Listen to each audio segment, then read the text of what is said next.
Bismillahirrahmanirrahim. Assalamualaikum warahmatullahi wabarakatuh. Waalaikumsalam warahmatullahi wabarakatuh. Jadi sebelumnya saya ingin memperkenalkan kami dari Universitas Bakti Kencana, Prodi Sarjana Terapan Keperawatan Anestesiologi untuk memenuhi tugas promosi kesehatan. Dalam hal ini kita akan melakukan penyuluhan pengaruh gizi pada siklus menstruasi. Sebelum itu, saya akan mengenalkan anggota kelompok saya dulu. Silakan dari yang pertama. Saya izin untuk memperkenalkan diri. Saya sendiri adalah Sanatalia. Saya Dinda Putri Ardana. Saya Samra Adelia. Saya Indra Nurisdiani. Saya jadi Nurbumi. Saya Devi Janata. Saya Refri Raja. Saya Luis Setriandia. Saya Razka Ilham. Baik, setelah ini kita langsung akan memaparkan materi mengenai penyuluhan.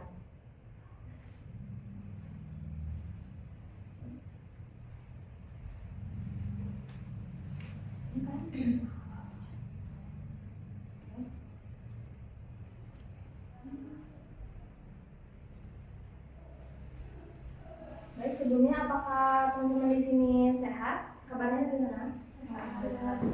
Baik, sebelum itu saya akan melanjutkan pemaparan pada materi kita hari ini. Jadi sebelumnya saya mulai ya. Diawali dengan ini pendahuluan. Gizi memiliki peran penting dalam menjaga kesehatan reproduksi wanita, termasuk keteraturan siklus menstruasi. Pada remaja putri, pola makan yang tidak seimbang seringkali mempengaruhi siklus menstruasi, menyebabkan gangguan seperti menstruasi tidak teratur, nyeri berlebihan, dan lain sebagainya.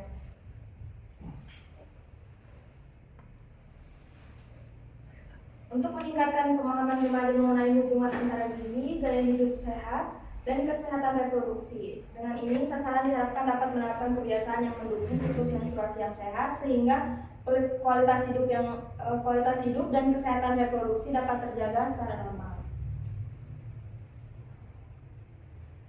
Menstruasi pada wanita adalah suatu pendarahan rahim yang sifatnya fisiologis atau normal, yang datangnya teratur setiap bulan atau siklus haid, dan timbulnya perdarahan tersebut sebagai akibat perubahan hormonal yaitu estrogen dan progesteron.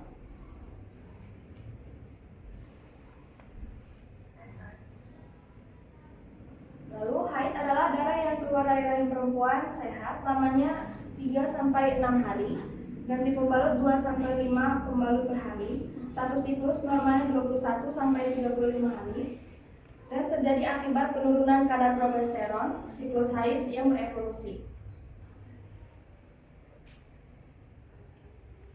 Baik, saya akan bacakan pengaruh gizi pada kesehatan menstruasi ya. Yang pertama, gizi seimbang memainkan peran penting dalam mempertahankan fungsi hormonal yang optimal dan mendukung kesehatan reproduksi. Nutrisi yang tepat membantu menjaga keseimbangan hormon seperti estrogen dan progesteron yang penting untuk siklus menstruasi yang teratur. Yang kedua, asupan nutrisi yang mencukupi termasuk karbohidrat, protein, lemak, vitamin, dan mineral mendukung pertumbuhan dan fungsi organ reproduksi. Yang ketiga, gizi seimbang dapat meningkatkan energi, mengurangi gejala premenstruasi, dan menjaga kesehatan menstruasi secara keseluruhan. Gizi seimbang yang dapat membantu mempertahankan fungsi hormonal yang optimal, yaitu nutrisi yang tepat membantu menjaga keseimbangan hormon seperti estrogen dan progesteron yang penting untuk siklus menstruasi yang teratur. Pola makan yang seimbang tidak hanya penting untuk kesehatan fisik tetapi juga untuk kesehatan reproduksi dan kesejahteraan emosional. Baik, mengenai faktor gaya hidup yang mempengaruhi siklus menstruasi, yang pertama konsumsi makanan tinggi gula, yang kedua tingkat stres, dan yang ketiga pola tidur.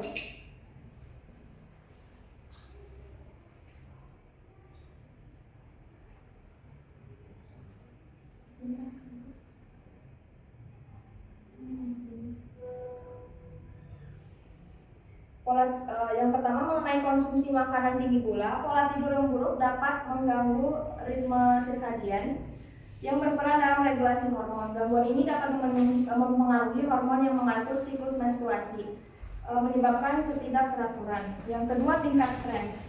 Stres kronis meningkatkan reproduksi hormon kortisol yang dapat mengganggu keseimbangan hormon reproduksi seperti estrogen dan progesteron.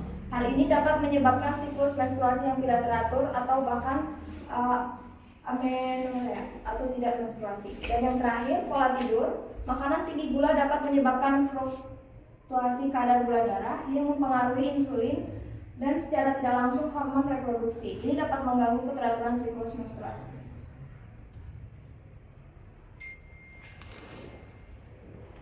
Baik, kita langsung lanjut ke intervensi gizi. Mengenai rekomendasi intervensi nutrisi untuk mengatasi masalah menstruasi seperti nyeri haid atau siklus yang tidak beratur. Yang pertama, konsumsi zat besi. Meningkatkan asupan makanan yang kaya zat besi seperti daging merah, kacang-kacangan, dan sayuran berdaun hijau, yakni untuk membantu mencegah anemia dan sering memperburuk kelelahan selama menstruasi. Terus yang kedua, asupan kalsium dan vitamin D. Mengonsumsi produk susu dan ikan berlemak dapat membantu mengurangi resiko osteoporosis dan mendukung kesehatan tulang yang penting untuk kesehatan reproduksi jangka panjang. Yang ketiga, omega 3 membantu sumber omega 3 seperti ikan salmon dan biji chia yang dalam diet dapat membantu mengurangi nyeri menstruasi yang bersifat anti-inflamasi. Yang keempat, hindari makanan tinggi gula dan kafein. Mengurangi konsumsi makanan tinggi gula dan kafein dapat membantu mengurangi gejala PMS dan menjaga keseimbangan hormon. Lalu yang kelima, dukungan psikologis penting karena gangguan makan seperti anoreksia dan bulimia dapat menyebabkan kekurangan energi dan nutrisi yang signifikan, berdampak langsung pada siklus menstruasi. Tanpa dukungan psikologis, individu mungkin kesulitan untuk mengatasi gangguan makan mereka yang memulihkan pola makan yang sehat. Lanjut ke manfaat jangka panjang pada makanan bergizi seimbang terhadap kesehatan reproduksi. Oke, saya lanjut ya. Yang pertama, pentingnya pola makan seimbang kesehatan reproduksi, yaitu untuk mencegah penyakit kronis dan meningkatkan kualitas hidup. Yang kedua, mencegah osteoporosis, kalsium dan vitamin D, menjaga kepadatan tulang, mengurangi resiko osteoporosis dan terutama terhadap menopause. Yang ketiga, sumber nutrisi, produk susu, ikan berlemak, dan paparan sinar matahari. Dan yang keempat, pengurangan gejala pramenstruasi atau PMS. Nutrisi yang mendukung vitamin B6 dan magnesium mengurangi perubahan suasana hati, kram, dan kelelahan. Di sini kita rangkum hoaks dan faktanya. Yang pertama, mitos mengonsumsi makanan asam dapat menghentikan menstruasi. Faktanya, tidak ada bukti ilmiah yang mendukung klaim bahwa makanan asam dapat menghentikan menstruasi. Siklus menstruasi diatur oleh hormon dan tidak dipengaruhi langsung oleh jenis makanan tertentu. Lalu mitos yang kedua, semua produk susu harus dihindari selama menstruasi karena dapat memperburuk gejala. Nah, faktanya produk susu mengandung kalsium dan vitamin D yang penting untuk kesehatan tulang dan dapat membantu mengurangi gejala PMS. Lanjut kita ke fakta. Fakta yang pertama, kekurangan zat besi dapat menyebabkan anemia yang dapat memperburuk kelelahan selama menstruasi. Penjelasannya, zat besi penting untuk memproduksi hemoglobin dan kekurangan dapat menyebabkan anemia, terutama pada wanita dengan menstruasi berat. Fakta yang kedua, asupan omega 3 dapat membantu mengurangi nyeri menstruasi. Penjelasannya, yakni asam lemak omega 3 memiliki sifat antiinflamasi yang dapat membantu mengurangi nyeri menstruasi. Oke, kita langsung lanjut ke sesi tanya jawab. Apakah ada yang ingin ditanyakan dengan kami? Baik, sebelumnya saya akan membagikan leaflet dari kelompok 2 ya, untuk hadirin yang sedang di sini. Silakan untuk anggota kelompok membagikan.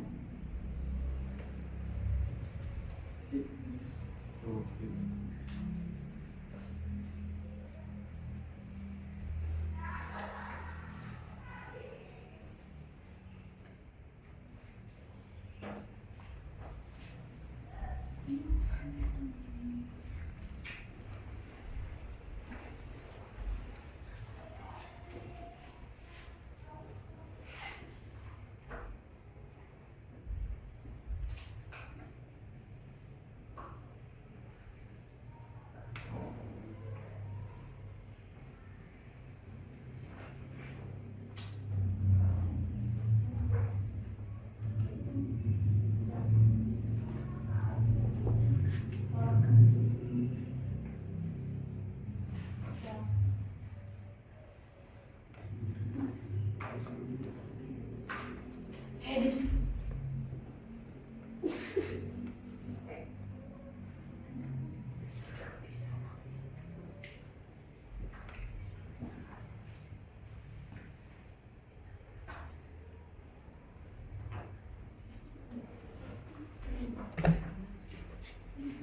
Baik, sebelumnya di sini karena kita sudah memaparkan materi dan sudah memberikan leaflet, apakah ada yang ingin ditanyakan?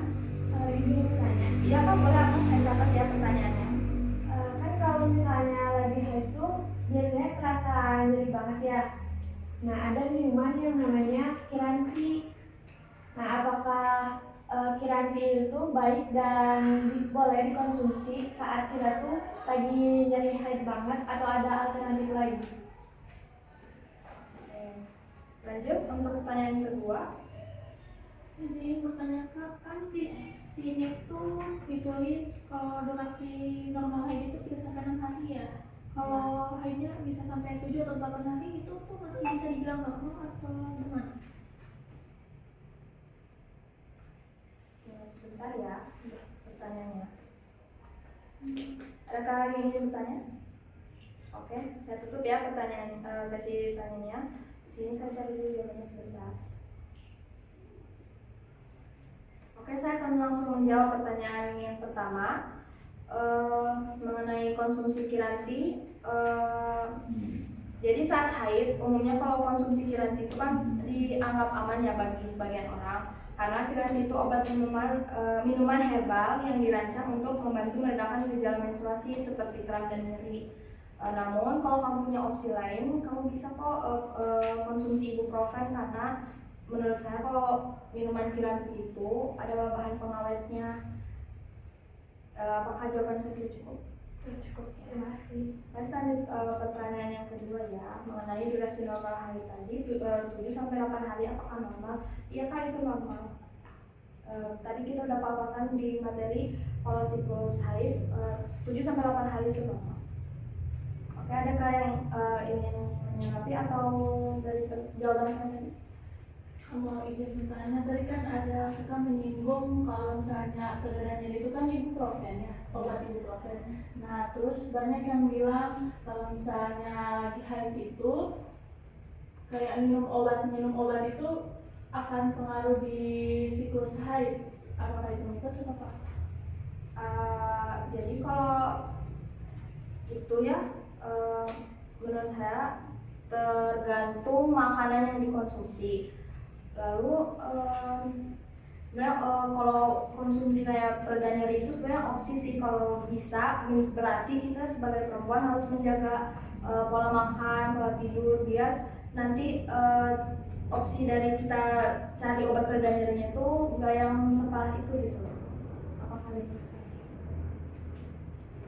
Saya lanjut ya, karena sesi pertanyaan sudah selesai, kita langsung lanjut ke bagian pemaparan pada aplikasi. Untuk itu saya serahkan kepada anggota kelompok untuk menjelaskan. Bagian sini dulu Mas. Bagian sini.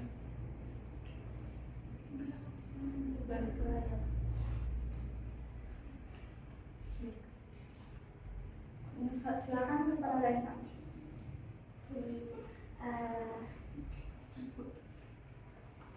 Baik. Sebelumnya, Assalamualaikum warahmatullahi wabarakatuh. Waalaikumsalam warahmatullahi wabarakatuh. Masih pada semangat gak untuk kakak-kakaknya? Semangat. Kamu bohong ya?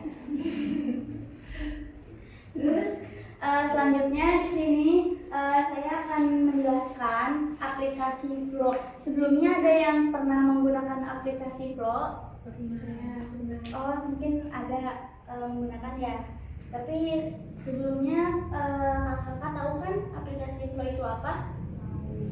Aplikasi Flow ini aplikasi yang dapat menunjang ketika menstruasi, yang dapat mengatur makanan apa aja yang kita konsumsi, terus juga hari di mana kita mulainya menstruasi, terus terakhir kapan kita menstruasi bisa kita data atau kita boleh catat periode tersebut di aplikasi tersebut, dan aplikasi tersebut pun akan membantu merekomendasikan makanan apa aja yang seharusnya kita konsumsi dari keluhan-keluhan kita yang kita rasakan. Sebelumnya di sini ada yang pernah mengalami menstruasi sakit atau menstruasi yang apa ya, yang nggak biasanya terjadi gitu. Kalau menstruasi sakit pernah kan ya? Seperti radang perut atau sampai demam. Terus aplikasi tersebut juga akan membantu kita agar kita bisa lebih mengetahui jangka waktu kita menstruasi dengan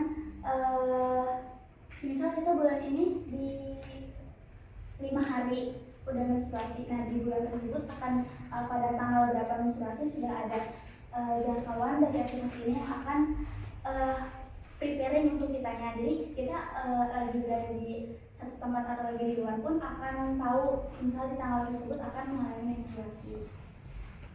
Mungkin seperti itu. Jadi banyak sangat banyak keunggulan dari aplikasi tersebut. Dan coba di bagian edit gambar ini. Nah, di sini ada beberapa pengisian.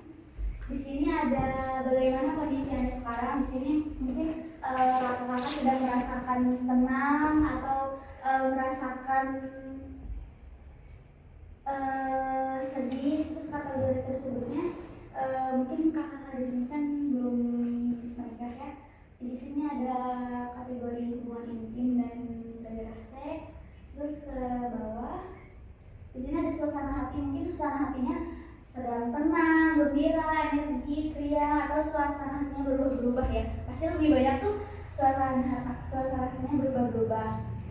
Terus ke bawah lagi, di sini gejalanya. Pasti yang kalian sering isi pasti gak jauh dari kram, nyeri payudara, mungkin pasti akne muncul ya.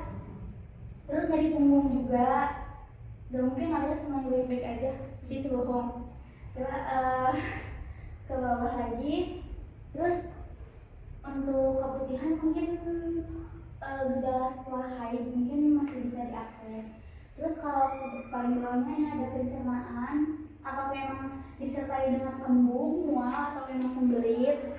Selanjutnya ada ini di kehamilan terus ovulasi juga tidak melakukan tes. Terus di sini ada lainnya, apakah kondisi tersebut situasinya sedang berpergian kah, sedang meditasi atau sedang berolahraga. Terus ada aktivitas fisiknya juga, ada seperti senam, yoga, dan paling bawah itu nah di sini di paling bawah lagi mungkin di sini bisa ditambahkan mengkonsumsi obat atau enggak. Terus di bawahnya lagi ada untuk mengatur minum dan berat badan juga. Nah, di sini di bagian bawah ini bisa mengedit atau menambahkan sebagai reminder diri kita untuk mengkonsumsi minum selama sehari itu berapa botol atau berapa gelas. Bisa juga reminder kita untuk mengkonsumsi buah. Nanti setelah semuanya dikalkulasikan nanti bakalan ada rekomendasi makanan apa aja yang emang bagus kita konsumsi. Terus makanan minuman apa aja, susu apa boleh dikonsumsi apa enggak gitu. Mungkin sekian pemaparan aplikasi Flow dari saya. Semoga bisa bermanfaat bagi kakak-kakak. Mohon maaf bila ada kesalahan kata dari saya. Assalamualaikum warahmatullahi wabarakatuh. Waalaikumsalam warahmatullahi wabarakatuh.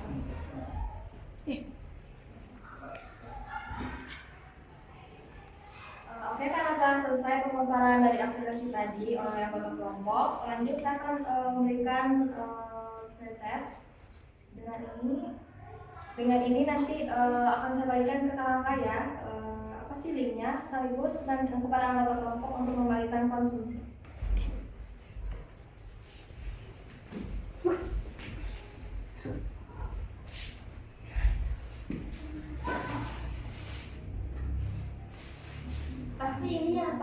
Itu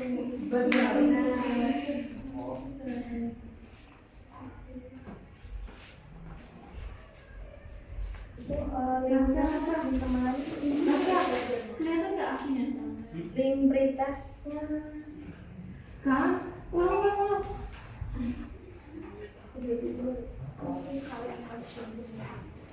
Nah, ingredientsnya boleh sambil konsumsi untuk makanannya.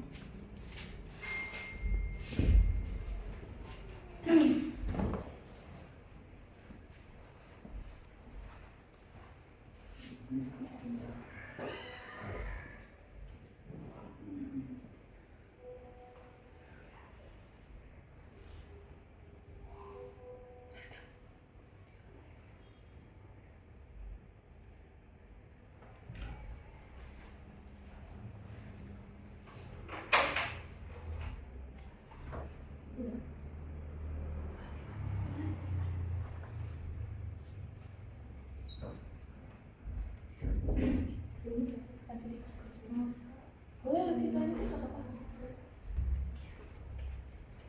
Jadi permisi ya kakak-kakak, ini ada wawancara per orang. Jadi akan diwawancara per orang. Ini dari kakak sebelah ya.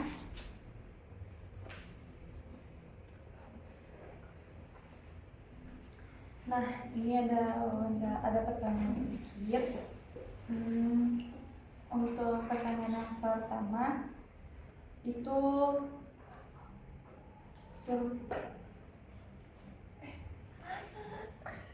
Wawancara loh. Boleh makan juga.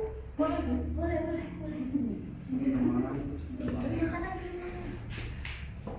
Situ per orang loh. Hasil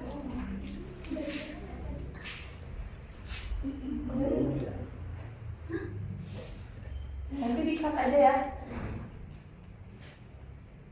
Baik teh, pertanyaan yang pertama itu bila ada anggota keluarga lainnya sakit, itu berobatnya di mana? Di nakes, tradisional, sendiri, atau yang lain? Terus untuk pertanyaan kedua, ada sarana transportasi untuk rujukan. Itu biasanya pakai kendaraan pribadi, angkutan umum, atau ambulan puskesmas.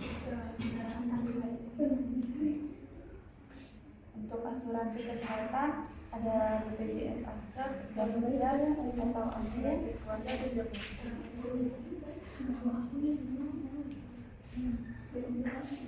Terus sekarang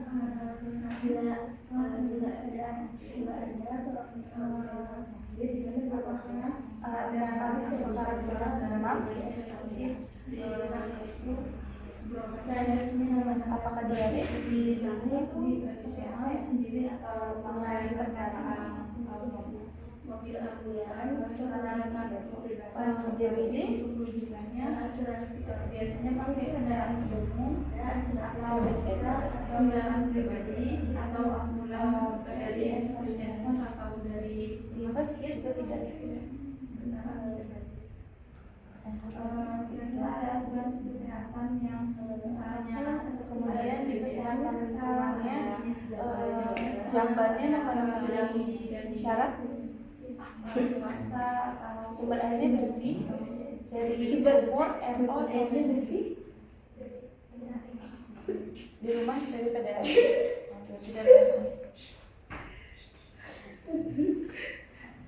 Kemudian kualitas airnya bersih, sumber airnya bersih.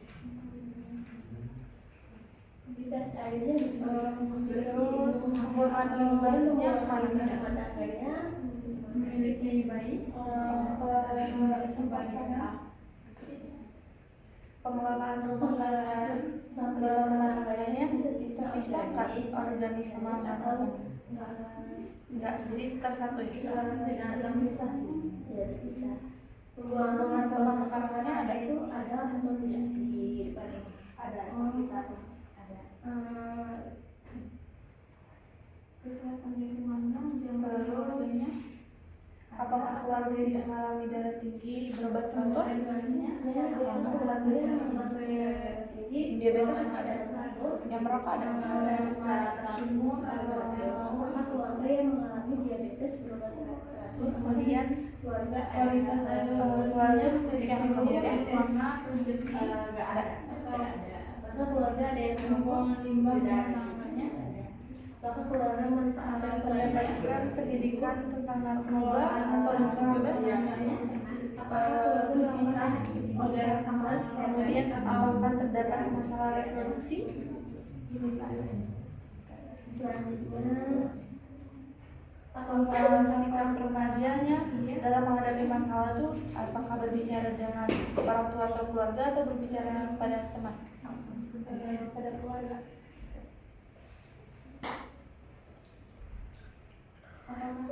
Terus apakah mendapatkan penyuluhan kesehatan di 6 bulan terakhir atau misalnya ada harus apakah mendapatkan pelayanan kesehatan remaja atau screening kesehatan? Apakah di keluarga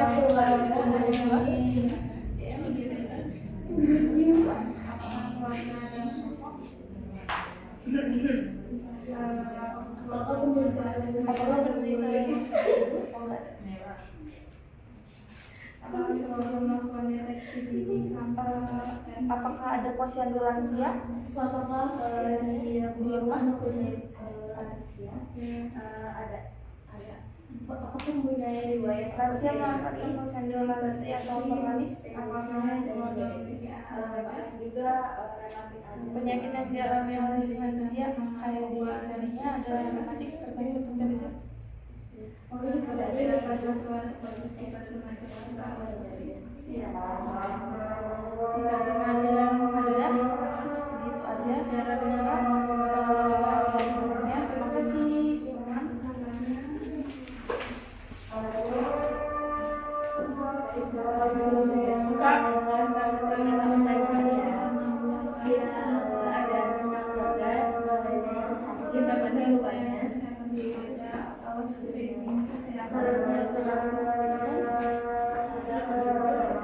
Oke, jadi kan tadi kita ya sudah pemaparan materi, sudah sesi tanya jawab, sudah isi kontes, big test, pengenalan aplikasi.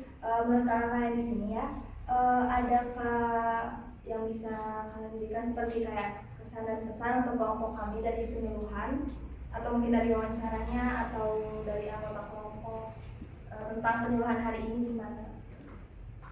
Mungkin 1 atau 2 orang.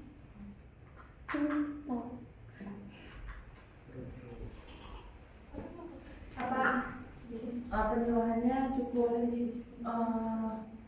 apa sih? Cukup jelas gitu. wah asik sekali gitu. Mudah dipahami, cukup jelas. Ada yang lain bilang Ya, ya.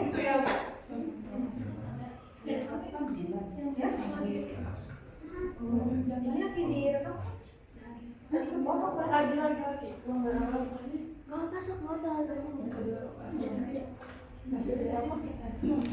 nggak masuk nggak Penyuluhan membantu jadi apa yang ada yang nggak tahu sekarang jadi tahu. Oh, jadi ada masukan baru ya.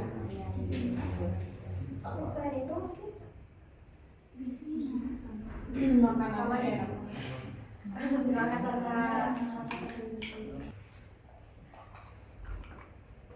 Baik, kakak-kakak sekalian, akhirnya kita berada pada ujung kegiatan pada hari ini. Kami selaku pelaksana penyuluhan dari kelompok 2 untuk memenuhi tugas promosi kesehatan yakni penyuluhan, meminta maaf apabila ada salah atau hilaf tutur kata dari kami maupun tindakan yang tidak berkenan untuk kakak-kakak sekalian ya. Semoga ilmu yang didapat bisa berguna dan bisa diterapkan.